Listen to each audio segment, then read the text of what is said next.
Hello everyone, कैसे हैं आप सभी। उम्मीद करेंगे सब बच्चे अच्छे हैं और अपने एग्जाम की तैयारी बड़े अच्छे से कर रहे हैं। सो स्टार्ट करते हैं आज जो हमारा नया टॉपिक है। This is the memorandum of association, right. Memorandum of association क्या है, वो इस प्रॉपर आ रही है, राइट। मेमोरेंडम ऑफ एसोसिएशंस क्या है उसके बारे में डिस्कस करेंगे।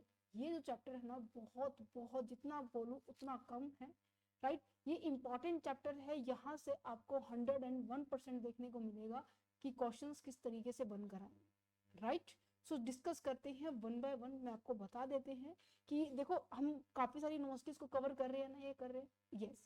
सो डिफरेंट डिफरेंट यूनिवर्सिटीज के अंदर कहीं पर मेमोरेंडम ऑफ एसोसिएशन वाले चैप्टर के अंदर concept of the ultraviolet doctrine indoor है, कंस्ट्रक्टिव डॉक्ट्रिन इंडोर है, ये काफी सारे 3-4 लॉ हैं, उनको डिस्कस किया, बट मैं उनको सेपरेट डिस्कस करूंगी। मैं पहले ही बता रही हूँ आपको इस चैप्टर के अंदर क्या क्या डिस्कस करने वाले हैं, वो देखते हैं। मीनिंग है, डेफिनेशन है, रिक्वायरमेंट क्यों पड़ी, फीचर्स क्या है, पर्पसेस क्या है, फॉर्मेट क्या है, content. This is a very very very important concept and the alteration in the memorandum of association. इस पूरे चैप्टर को हम 3 पार्ट में करेंगे। सबसे पहले मेमोरेंडम ऑफ एसोसिएशन की मेन जो आज हमारा जो टॉपिक है उसको डिस्कस करेंगे कि भाई मतलब क्या होता है इसका, फीचर्स क्या है, इसकी रिक्वायरमेंट क्यों पड़े जब हम कंपनी को इनकॉर्पोरेट करते हैं। क्योंकि लास्ट चैप्टर से हम डिस्कस करते आ रहे हैं कि कंपनी क्या होती है, कंपनी की फॉर्मेशन तक हमने डिस्कस कर लिया कि हाँ जी फॉर्मेशन कैसे होती है। ये जो स्टेप है ये हमने डिस्कस कर ली है कि सबसे पहले हमारा फॉर्मेशन होता है, देन उसके बाद मेरा इनकॉर्पोरेशन होता है, देन उसके बाद मेरी कैपिटल को मेरे को रेज करना होता है, देन कमेंसमेंट का पॉइंट आता है। यहाँ पर एक पॉइंट था कि इनकॉर्पोरेशन के टाइम मुझे कुछ एक प्रिंसिपल डॉक्यूमेंट की रिक्वायरमेंट होती थी, जिसको मैंने आपको बताया था कि हम वैसे भी सेपरेट चैप्टर के अंदर डिस्कस करेंगे। Memorandum of association, article of association and this is the prospectus के बारे में डिस्कस करा। तो वन बाय वन ये चैप्टर्स आएंगे, चैप्टर नंबर 7, 8, 9। किसी की बुक में 6, 7, 8, कुछ इस नंबरिंग का से कोई मैटर नहीं है, कंटेंट जो आपसे मैच होना चाहिए आपकी बुक से, राइट। समझ पा रहे हैं, ओके। स्टार्ट करें फिर, चलो जी। देखो, मेमोरेंडम ऑफ एसोसिएशंस हमने डिस्कस किया था कि एक ऐसा प्रिंसिपल डॉक्यूमेंट है जिसके अंदर हमें ये बताया जाता है कि हाँ जी आपकी कंपनी बन रही है तो क्यों बन रही है, राइट। हमें इसके बारे में एक्सप्लेनेशंस देनी होती है। जैसे कि मैंने कहा कि जैसे आपको मैं एग्जांपल दूं कि आप क्या है +2 क्लियर करके आए हैं, ठीक है। +2 क्लियर करके आए हैं तो आपने +2 क्लियर किया, +2 की जो डीएमसी होने वाली है उसके अंदर आपके मार्क्स होंगे। और मार्क्स तो देखो सबके होते हैं, बट आप किस स्ट्रीम से बिलोंग करते हैं वो डीएमसी एक्सप्लेन करेगी कि आप मेडिकल से थे, नॉन मेडिकल से थे, कॉमर्स से थे या फिर ह्यूमैनिटी के सब्जेक्ट से थे। समझ पा रहे हैं। सो यहाँ पर ये जो डॉक्यूमेंट है ये एक्सप्लेन किसको कर रहा है कि हाँ जी आपने अभी तक अपना करियर किस में मेंटेन किया, है ना। कुछ इस तरीके से मेमोरेंडम ऑफ एसोसिएशन भी एक ऐसा ही डॉक्यूमेंट है जो कंपनी के अंदर बहुत ज्यादा इंपॉर्टेंट रोल अदा करते हैं। क्यों भाई, क्योंकि उसके अंदर कंपनी के रिगार्डिंग सभी तरह की इंफॉर्मेशन होती है। हाँ जी, कितने मेंबर होने चाहिए, कितने मेंबर है, कितनी कैपिटल आप रेज कर रहे हैं, आपकी कंपनी का ऑब्जेक्टिव क्या है, इवन आपकी कंपनी का नाम क्या है, इवन आपकी कंपनी के जो मेंबर्स हैं उनकी लायबिलिटी क्या है। मींस की मोटा मोटा अगर मैं आपको बताऊं तो मेमोरेंडम ऑफ एसोसिएशन क्या है, एक आपका ऐसा डॉक्यूमेंट है जिसके अंदर कंपनी की एक बाउंड्री लाइन सेट कर देती है, ठीक है। और उस बाउंड्री लाइन के अंदर ही आपको क्या करनी है, अपने बिजनेस की एक्टिविटीज को परफॉर्म करना है। समझ में आया। ये तो समझ में आ गया कि मैम बिजनेस की बाउंड्री मीन्स की आउटलाइन सेटअप की जा रही है कि आपका रिलेशन किसके साथ है, कितना है, कैसे है, ये सभी होगा। बट जैसे मैंने कहा कि मेरा ऑब्जेक्टिव भी यहाँ पे मेंशन होता है कि मेरा किस ऑब्जेक्टिव को लेकर मैंने अपने बिजनेस को सेटअप किया है, ये मेरा मेमोरेंडम में होता है। तो मैम आर्टिकल में हम क्या पढ़ेंगे, सुनो थोड़ा सा बेसिक डिफरेंस बता देती हूँ मैं। आर्टिकल में क्या होता है, मेमोरेंडम पहले होता है बेटी, ध्यान से सुनो, मेमोरेंडम की जो लेयर है वो ऊपर है, ठीक है। अब जो यहाँ पर जो ऑब्जेक्टिव सेट हुआ है, इस ऑब्जेक्टिव को किस तरीके से मुझे अचीव करना है, कि क्या एक्टिविटी मैं परफॉर्म करूं, क्या किन किन गतिविधियों को करूं जिससे मेरा ऑब्जेक्टिव मुझे इजीली अचीव हो सके, ये एक्सप्लेन करता है कौन, आर्टिकल ऑफ एसोसिएशन। कहने का मतलब ये है मेमोरेंडम ऑफ एसोसिएशन तो भाई बाहर वाले लोगों के साथ रिलेशन क्या है वो भी बताता है। मेमोरेंडम ये भी बताता है कि भाई आपकी लिमिट कितनी है, कि बिजनेस कहाँ तक अपने बिजनेस को ऑपरेट कर सकती है, कितना फैला सकती है, ठीक है। अब उस काम को किस तरीके से करना है, मींस की इंटरनली रूल रेगुलेशंस कहाँ होते हैं, हमारे आर्टिकल ऑफ एसोसिएशन में होते हैं। समझ में आया? इसी वजह से बोला गया है कि हमारे पास दो डॉक्यूमेंट है। हमने लास्ट लेक्चर के अंदर, आई होप सबने ये पॉइंट आपने डिस्कस किया, वैसे हमने थोड़ा बहुत डिस्कस किया हुआ है कि मेमोरेंडम क्या होते हैं, आर्टिकल क्या होते हैं, बट फिर भी अब ये चैप्टर है, इन डेप्थ में तो डिस्कस करना पड़ेगा। ये लाइन पढ़ी थी कि मेमोरेंडम ऑफ एसोसिएशन ये बताता है कि what the game is about, भाई गेम क्या है। ठीक है, मैंने कहा कि आपको गेम खेलना है, मैम कौन सा गेम खेलना है, मैंने कहा बास्केटबॉल खेलना है, क्रिकेट खेलना है, कोई भी ले लीजिए। अब वो गेम कैसे खेलना है वो एक्सप्लेन करता है आर्टिकल ऑफ एसोसिएशन। मींस कि उस पर्टिकुलर गेम के जो मेन ऑब्जेक्टिव क्या होगा, ठीक है, उसकी दायरा क्या होना चाहिए, किसके कितने प्लेयर कितने होने चाहिए, कौन कहाँ खड़ा होना चाहिए, किसकी क्या पेनल्टी होती है, कौन जैसे कहते हैं ना कि रूल्स होते हैं, ठीक है, फाउल होते हैं, वो 5 फाउल तक ही अप्लाई हो सकते हैं। भाई ये सभी गेम कैसे खेलना है, हाउ टू प्ले इट, ये आपको आर्टिकल बताता है, मेमोरेंडम बताता है कि भाई गेम क्या है, ऑब्जेक्टिव क्या है, ऑब्जेक्टिव को अचीव करना आर्टिकल बताएगा, पर गेम के बारे में आज हम डिस्कस कर लेते हैं। समझ में आया? तो देखो मैंने अभी जो जितने भी शब्द यूज किए वो आपके इंट्रोडक्शन और मीनिंग में आने वाले।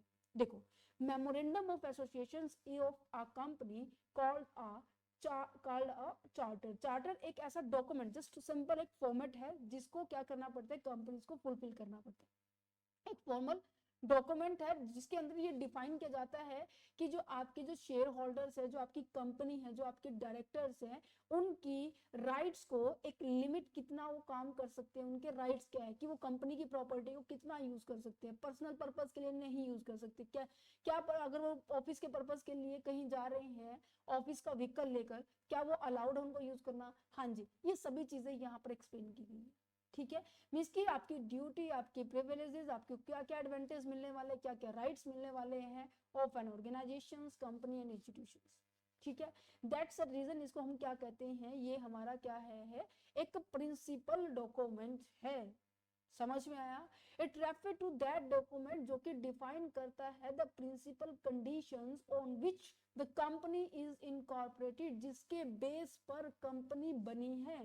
भाई कंपनी बनती क्यों है, क्योंकि हमारा एक, मान लो मेरा जो ऑब्जेक्टिव है, मैंने कहा कि मेरे बिजनेस को ना मुझे वाइड एरिया पे लेके जाना है, मींस कि मेरे को एक्सपेंशन करना है। अभी फिलहाल मैं मेरे स्टेट में कर रही हूँ, अब मुझे क्या करना है, दूसरे स्टेट में ट्रांजेक्शन करनी है, फिर मैंने कहा कि मेरे को इंटरनेशनल लेवल पे करनी है, फिर मैंने कहा मेरा इंटरनेशनल लेवल पे करनी है।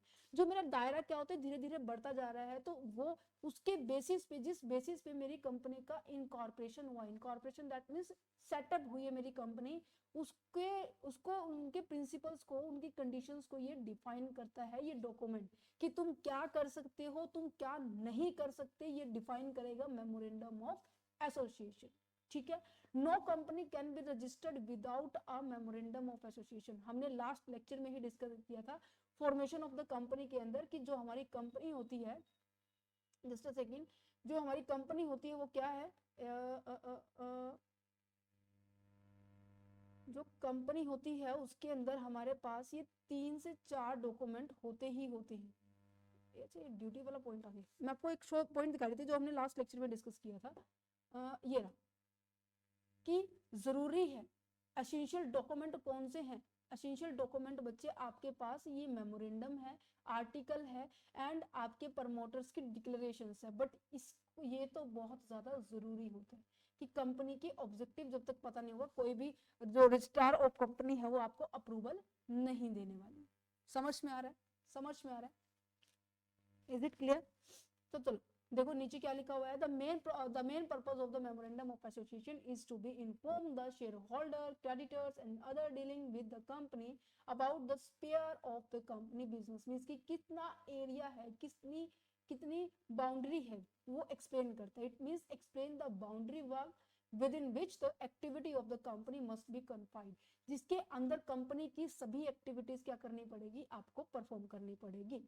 ठीक है, समझ में आया? समझ में आया कि जो मैंने आपको बताया था कि मेमोरेंडम क्या बताता है, एक आपको बाउंड्री बताता है कि हाँ जी आप कितनी बाउंड्री के अंदर रहकर आप अपना काम परफॉर्म कर सकते हैं। ठीक है, एक दायरा जिसे हम कहेंगे। डेफिनेशंस क्या की गई है लॉर्ड मैकेनिन के अकॉर्डिंग, कि जो purpose of the memorandum of associations क्या है, enable the share holders, creditors and those who deal with the company to know the permitted range of the enterprises। Means कि उन सभी को पता होना चाहिए, चाहे उसमें कोई भी पर्सन आ गया, शेयर होल्डर आ गया, क्रेडिटर्स आ गया, कोई भी पर्सन जो कि कंपनी के साथ डीलिंग कर रहा है, उसे पता होना चाहिए कि उस कंपनी की, उस एंटरप्राइजेस की क्या पर्टिकुलर रेंज है, क्या बाउंड्री है, क्या एक लिमिट है, वो पता होना चाहिए। क्लियर है? तो डेफिनेशन का समझ में आया? समझ में आया। चलो तो फिर ये लिख लेना, ठीक है। वही बात एकदम से रिपीट हो रही है। अभी आगे जो आएगा वो जो अभी हमने समझा है उसको हम बाइफरगेट करते हैं कि फंडामेंटल डॉक्यूमेंट है, objective, scope, relationship with the stake holders. Stake holders का मतलब पता है सबको? अगर नहीं पता फिर भी बता देती हूँ। शेयर होल्डर्स अलग होते हैं, स्टेक होल्डर्स अलग होते हैं। शेयर होल्डर तो वो होते हैं जो कंपनी के अंदर फिलहाल अभी कौन है, मेंबर्स है। बट स्टेक होल्डर क्या है, अभी मेंबर नहीं है बट कहीं ना कहीं इंटरेस्टेड है कि जिनकी जिससे कंपनी के डिसीजन लेने से उनके ऊपर फर्क पड़ेगा। फॉर एग्जाम्पल अगर कंपनी ने बैंक से लोन लिया है तो यहाँ पे बैंक हमारा स्टेक होल्डर बन जाएगा कि कंपनी का डिसीजन कुछ और हुआ तो इनके द्वारा प्रोवाइड किए गए लोन का कहीं ना कहीं फर्क पड़ेगा। जैसे गवर्नमेंट हो गई, ये सारे के सारे जितने भी आउटसाइडर्स होते हैं उनको बोला जाता है स्टेक होल्डर्स, जो कि कंपनी के डिसीजन से उनको फर्क पड़ता है। ठीक है, ये कंपनी का चार्टर है, ये डिटरमाइन करती है लिमिट को। ओके, नेक्स्ट कहते हैं कि why was the memorandum of association is introduced। भाई क्यों इंट्रोड्यूस किया गया? सिंपल सी बात है, मैंने कंपनी बनानी है, ठीक है, मेरी कंपनी है, कोई XYZ कोई भी कंपनी है, मुझे उस कंपनी को बनाने के लिए मेरा ऑब्जेक्टिव था। अब देखो आपको एक फीचर बताई थी कि जो कंपनी होती है और जो उसके मेंबर्स होती हैं दोनों एक दूसरे से सेपरेट होती हैं। हमने डेफिनेशन में बहुत बार डिस्कस किया है ना। देखो मैंने हर चैप्टर करवाया हुआ है, फर्स्ट चैप्टर करवाया है, थर्ड चैप्टर जिसके अंदर हम कंपनी टाइप ऑफ कंपनी किया था, हमने प्राइवेट एंड पब्लिक कंपनी के बीच में डिफरेंस, हर एक चीज में ये चीजें मैं इसलिए आपको दिखा रही हूँ क्योंकि आपको पता चले कि हाँ जी सब चैप्टर कंप्लीट है हमारे इन डेप्थ में क्लियर है। अब देखो हमने यहाँ डिस्कस किया था कंपनी क्या एक सेपरेट एंटिटी है। Company is an incorporated association which is an artificial person created by the law having a separate entity with a perpetual succession and a common seal. ये हम लास्ट काफी 5 से 6 chapter से लगातार करते आ रहे हैं, डेफिनेशन हर चैप्टर में कर रहे हैं। यहाँ का मतलब क्या है कि जो कंपनी है और जो उसके मेंबर्स है दोनों के दोनों अलग अलग है। तो मेमोरेंडम को सबमिट करवाने का मतलब क्या है कि इसके अंदर जो मेंबर्स है और जो कंपनी की आइडेंटिटी है वो दोनों अलग अलग है। कंपनी का नाम चलने वाला है जब ये इनकॉर्पोरेटेड हो जाएगी, जब ये सेटअप हो जाएगी, है ना। तो define the company name and there is a natures, इसको एस्टेब्लिशमेंट करना जिससे कि उसकी आइडेंटिटी का मार्केट में पता चले कि हाँ कंपनी ये नई आई है, इसके अंदर ये प्रोडक्ट मिलने वाला। ठीक है, protect the stake holders. Stake holders का मतलब क्या है कि जो जिन्होंने कंपनी के साथ ट्रांजेक्शन करनी है या करनी होगी, ठीक है। अब मैंने कहा कि जिन लोगों से मैंने पैसे लिए, मान लीजिए मेरी कंपनी है, ये कंपनी है, लोगों ने मेरी कंपनी के अंदर पैसे इन्वेस्ट किए, ठीक है। अब मेरी रिस्पॉन्सिबिलिटी ये है ना कि जो पैसे आए हैं उसका मैं प्रॉपर यूज करूं। जो मैंने प्रोस्पेक्टस में मेंशन किया था कि हाँ जी आपके पैसे को यहाँ यूज किया जाएगा, मैं वही यूज करूं और इवन उनको टाइमली डिविडेंड दूं, है ना। तो कहने का मतलब ये है कि हर चीज मैं एक्सप्लेन करती रहूं, हर चीज में पब्लिकली शो होता रहे, जिससे कि मेरी जो ट्रांसपेरेंसी है वो क्या हो जाए, इंक्रीज हो जाए और लोगों का जो जिन्होंने इन्वेस्टर्स हैं, जो भी क्रेडिटर्स हैं हमारे, जिनको हमें पैसा देना है उन्हें बोला जाता है क्रेडिटर्स, तो उनका ट्रस्ट हम पर बना रहे, राइट। तो दैट्स रीजन यहाँ पे लिखा गया है protect the share holders. Next जाता है define the company operations. Company क्या ऑपरेट करने वाली है, what the company to do, क्या करने वाली है और क्या नहीं करने वाली है, ये सब चीज मेमोरेंडम होता है। क्योंकि क्या नहीं करने वाली है वो बाउंड्री के बाहर वाला पोर्शन है और जो क्या करेगी वो कंपनी बाउंड्री के अंदर वाला पोर्शन। ये एरिया क्या है जहां पे कंपनी अपनी एक्टिविटीज परफॉर्म नहीं करेगी। तो company can and company can not do. समझ में आ रहा है? Okay, providing the legal framework. Legal framework that means ये डॉक्यूमेंट है, पब्लिकली दिखाई दे रहा है। अगर कुछ गलत हो जाता है तो इस मेमोरेंडम के साथ कंपेयर करेंगे कि हाँ जो कंपनी ने किया है, जो डॉक्यूमेंट में लिखा हुआ क्या वो मैच कर रहे हैं। अगर नहीं कर रहे हैं तो कंपनी उसके लिए खुद लायबल होगी, खुद पर्सनली लायबल होगी, राइट।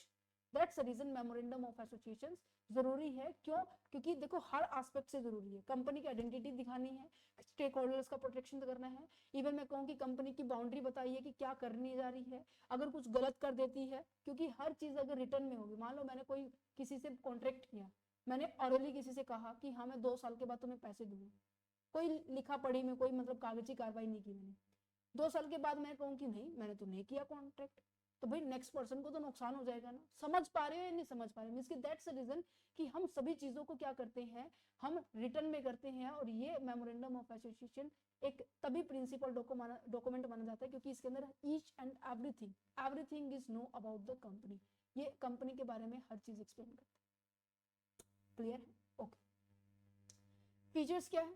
जो भी समझाया, फंडामेंटल डॉक्यूमेंट है, डिफाइन करती है स्कोप को, लीगल बाइंडिंग हो जाती है। और जैसे ही कंपनी, देखो मैंने आपको बताया लास्ट टाइम भी मैंने डिस्कस किया था, अभी भी फिर डिस्कस कर ले, बहुत सारी चीजें हैं जो बहुत बार रिपीटेड होंगी, ठीक है, बट जरूरी तो नहीं है कि तुम वही रिपीटेड स्टूडेंट होंगे मेरे पास, राइट। तो दैट्स रीजन मैं हर एक चीज को बार बार रिपीट करने के लिए प्रॉपर रेडी हूँ, बट आप पढ़ो, जितना हो सके अपनी नॉलेज को एनहांस करो, ठीक है।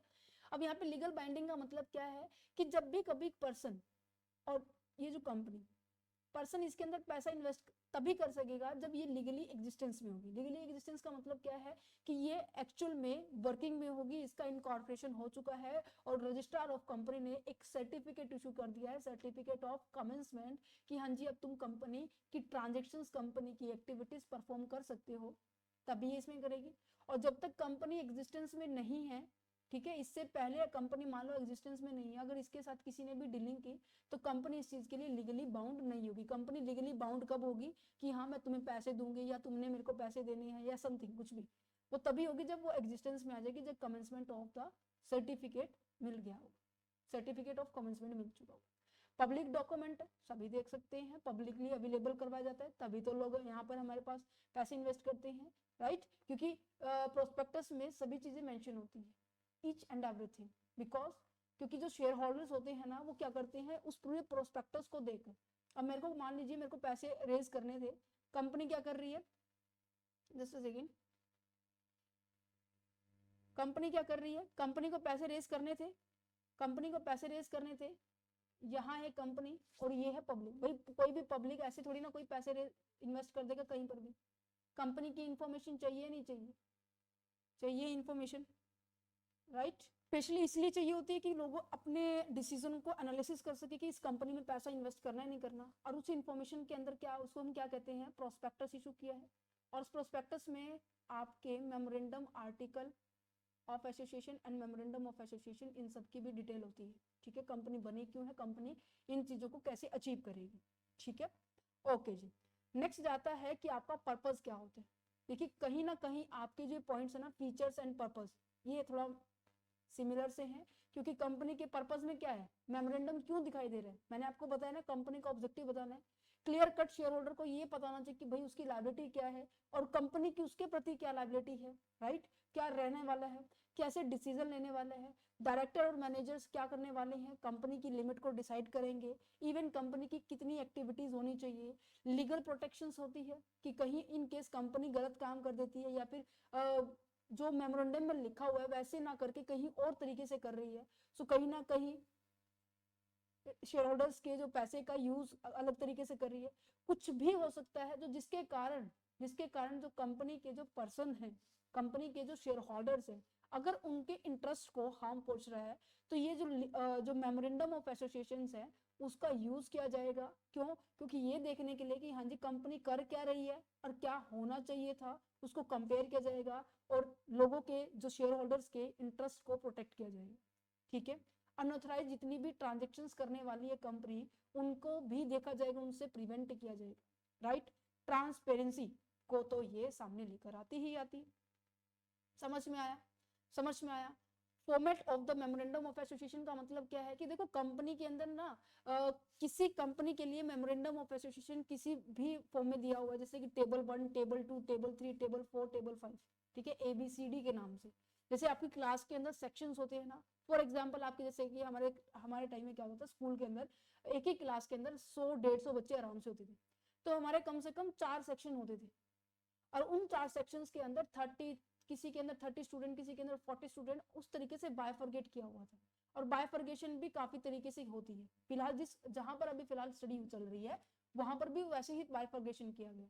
तो इस तरीके से मेमोरेंडम की रिक्वायरमेंट भी डिपेंड करता है कि बच्चों आपकी कंपनी कैसी है। हमने टाइप ऑफ कंपनी में डिस्कस किया था कि जो कंपनी, हमने यहाँ पे डिस्कस किया था कि जो कंपनी की जो लायबिलिटी के बेसिस पे यहाँ पर 4 है कि company limited liability, limited liability के अंदर भी हमारे पास 2 टॉपिक थे कि limited by shares and limited by the guarantee, and then unlimited. उसी को बेस मानकर यहाँ पर अब क्या किया गया है, मेमोरेंडम की फॉर्मेट किया गया कि टेबल 1 किसके लिए है, company limited by the shares, ठीक है। नेक्स्ट क्या है कि टेबल बी क्या है कि company limited by the guarantee है विद शेयर कैपिटल। इनका मैं ऑलरेडी एक्सप्लेन कर चुकी हूँ, क्योंकि अभी अगर मैं इनको एक्सप्लेन करने लगी तो बहुत ज्यादा टाइम यूज हो जाएगा। सो आप इसको पार्ट सेकंड है आप चैनल पर विजिट कर सकते हैं, यहाँ पर आपको इजिली मिल जाएगा। देखिए यहाँ पे सारी की सारी मिल जाएगी, type of the company on the basis of the liability, ये वाला टॉपिक यहाँ पर आपको डिस्कस किया गया, ठीक है। Okay, company limited by the guarantee with no share capital, unlimited company, no share capital, unlimited capital, sorry company with share capital. इस तरीके से बाइफॉर्केट किया गया 5 टाइप में, और 5 तरीके के मेमोरेंडम ऑफ एसोसिएशन टेबल के हिसाब से आपको यूज करना।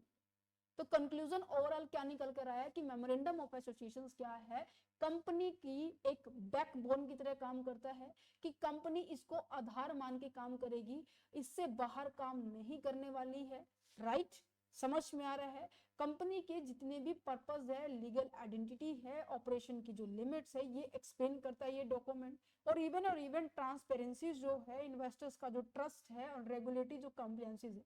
ट्रांसपेरेंसी का मतलब आ गया कि जो आपको नजर आ रहा है वो मुझे भी नजर आ रहा है, ठीक है। जैसे आप अगर हमसे ये नोट्स प्रोवाइड लेंगे, नोट्स लेंगे, तो आपको वही नोट्स मिलेंगे जो अभी मैं फिलहाल आपको पढ़ा रही हूँ, ठीक है। ऐसा नहीं है कि जो पढ़ाया वो अलग है, जो नहीं पढ़ा, जो तुम्हें प्रोवाइड किए जाएंगे वो अलग है, नहीं, ऐसा बिल्कुल भी नहीं होगा।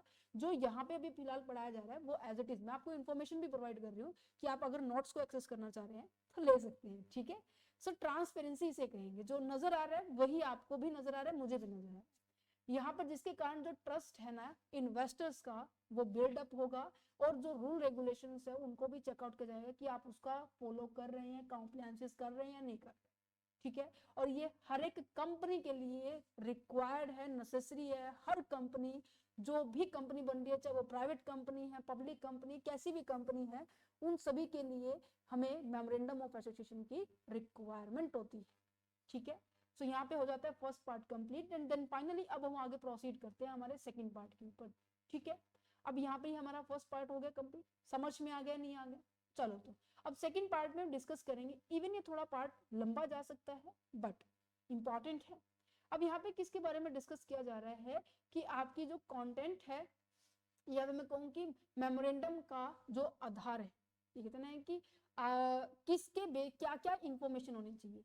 मेन आपके पास, आपके सबसे पहले नेम क्लासेस होने वाले, रजिस्टर्ड ऑब्जेक्शन, ऑब्जेक्शन नहीं है ये, ऑब्जेक्टिव मिलेगा, ऑब्जेक्टिव है, यस, सॉरी फॉर दैट, मैं इसको करेक्ट कर इसको, ठीक है। ऑब्जेक्टिव क्लॉज क्या है, लायबिलिटी क्या है, एंड कैपिटल क्या है, इनके बारे में फटाफट डिस्कस करते हैं।